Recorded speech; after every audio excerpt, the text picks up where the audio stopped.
All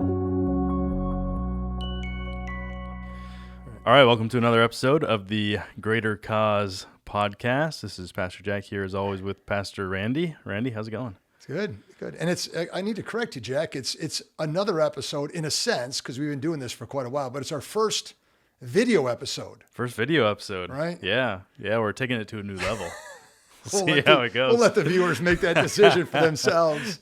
Yeah. You're a YouTube sensation, so you're taking this on YouTube. In my own mind, maybe my own house, but that's about as far as that goes. If you haven't already, check out his America's Parks, a little behind-the-scenes view of Pastor Randy, for sure. They'll see a different side of me if they watch that. Yeah. So a huge aspect of our Christian life is decision-making, right? It's just integral to essentially everything that we do in life.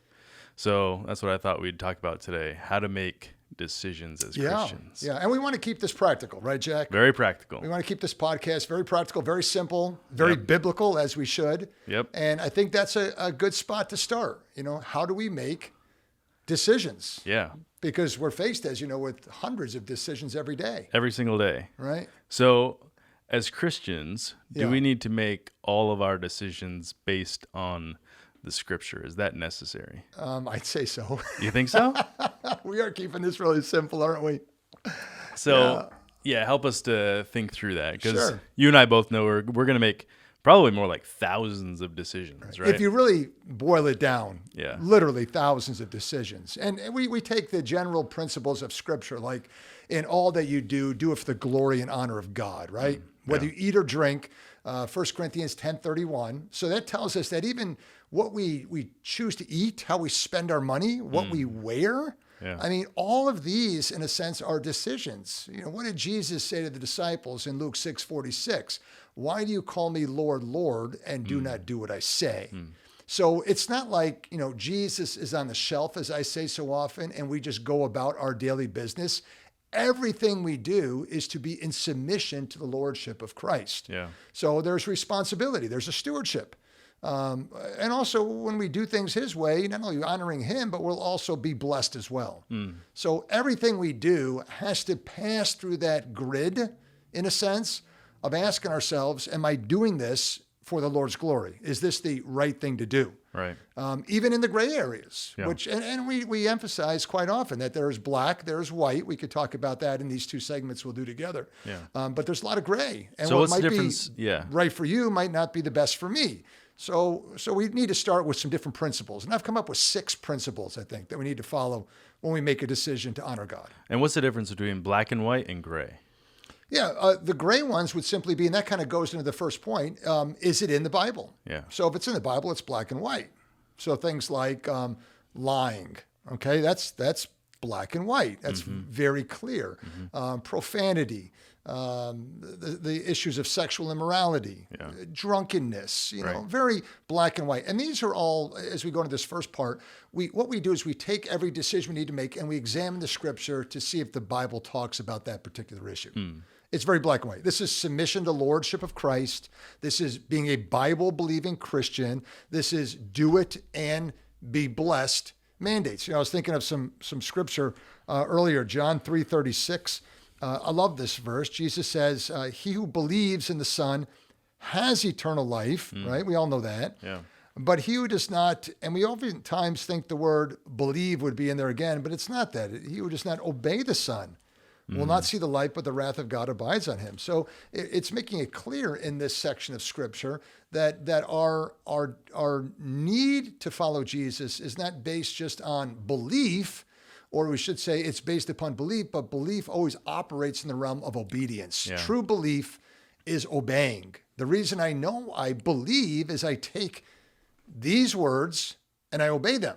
That's true belief. Yeah. I can't say I believe and not follow what Scripture says. So let's take a practical example, because many people are going to say, buying a car, I can't go to the scriptures and it'll tell me what car to buy. Right. But I think you're saying something different. I think you're saying if you go to the scriptures and that's kind of on your mind, then as you seek to apply it, you are going to make a biblical decision in that car purchase. Absolutely. How would you do that? Well, you're going to take different principles that apply in Scripture to things that we must do. That I think, generally speaking, we're still in this first topic of, when I need to make a decision, I need to follow what the Bible says, right? So I'm going to look at just general principles about what the Bible says. I mean, what are my motives, right? The Lord tests our motives. What are my motives? 1 Corinthians 4.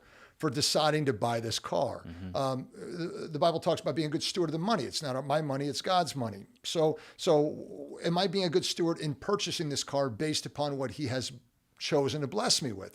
These are, personal needs. What do I need versus what do I want? These are things that I think we're going to have a different need than you guys. Yeah, of course, there's going to be a little difference, but for the most part, these are principles that I think you can apply. We might end up with different cars on the lot. And this is the gray area, which is right? encouraging. Yeah. That we don't have to agree on those, but yet the principles in terms of how we do it based upon the Bible are there. So I even jotted down, it's not based upon feelings. That's where a lot of Christians go. We don't make decisions based upon feelings or what is popular or what is convenient or our circumstances. We make our decisions based upon the Word of God. John 14:15, if you love me, you'll keep my commandments, right? Another good one. So again, doing what the Bible says, not developing beliefs contrary to Scripture. That's how an unbeliever would operate, as if there is no God. And it's not, and here's how the church sometimes operates, developing a belief that I want to do and then bending Scripture to get it to say what I want it to say, right? So those are wrong. So the first one would be we follow the Bible. It's black and white. We do what Scripture says. All right. So what else goes into the decision-making process? Yeah, well, the issue, as you were saying earlier, is not everything is black and white. There's a lot of gray. Right. So, you said 1,000 decisions a day or thousands of decisions a day. Let's say there's 1,000 decisions I make in one day. You could probably make the argument that says 950 of them are not found black and white in Scripture. Right. There's a lot of gray in terms of what do I do. So the second principle I want to look at of these 6 would be, does it sanctify? In other words, what I mean by that is Romans 8:29 says the goal of our life is God's goal for us, which is conformity to Christ. That he is taking us, 2 Corinthians, from one degree of glory to another. The goal of the Christian life is not to be stagnant, but the goal is to be conformed progressively, sanctifying, right? Is it sanctifying? Sanctifying me more in the image of Jesus Christ. And is this decision enabling me to grow to be more like Jesus? And that, again, there's grayness for each of us as to how we apply that. But I'll give you a few examples, like kind of 4 parts to this one, and then we'll wrap up this session. But Philippians chapter 4, verse 8 is a good one that a lot of people use. Whatever is true, whatever is honorable, whatever is right, whatever is pure, whatever is lovely, whatever is of good repute, if there's anything excellent, if there's anything worthy of praise, dwell on these things. So again, it doesn't tell me exactly what I need to do in each situation, but it gives me kind of a guide, sort of a litmus test here of how I need to pursue the things that are good, right? We could say they're pure, they're right, they're lovely, it's excellent, it's worthy of praise. This is where my mind should be. This is the decision I should make. And if I can't walk away after making a decision and say that was a good decision, that was a wise decision, that was a profitable decision, that was a pure decision, it's probably not the best decision to make. And again, you're going to define those words based on its conformity to Scripture. Absolutely. Right? Absolutely. Yeah, good. Another one to consider is it loving? So 1 Corinthians chapter, you can go to chapter 13, obviously. That's where everyone's expecting us to go, but you're gonna trick us, trick you, Jack, and go to chapter 16. Okay. 1 Corinthians chapter 16, verse 14. Let all that you do be done in love. All right. Now there's again a good guide. I can just kind of slap that over my decision and say, is this decision loving?